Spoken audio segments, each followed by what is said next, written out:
سلامی به گرمای دست تو دوست. بگو عاشقی تا سلامت کنم، تمام دلم را یک جا بنام. ببخشید من اینجوری بلد نیستم، اگه اجازه بدید من مثل آدمیزاد صحبت کنم.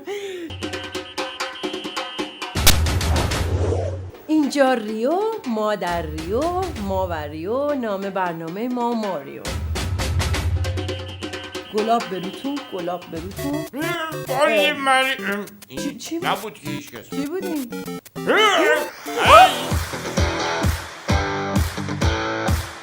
این برنامه میسازیم راجع به خال زنکی های المپیک.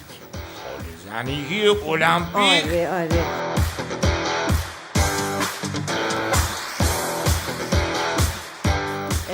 شخص یونانی.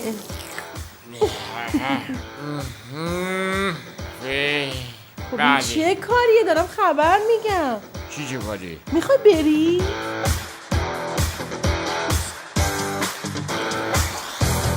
اون بختیاری جانه لاک نمیزنی نه؟ لاک نمیزنی.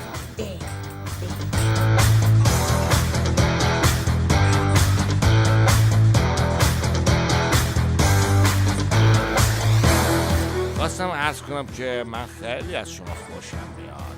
چی گفتی؟ از کی خوشت میاد مردی؟ با کی داری صحبت میکنی؟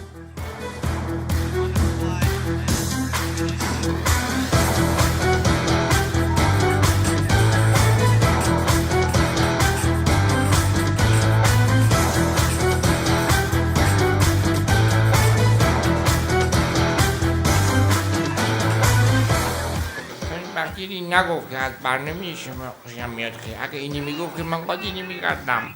باشه عزیزم از شما گفت خوشش میاد. غلط کرده خود چرا باید از شما برو عقب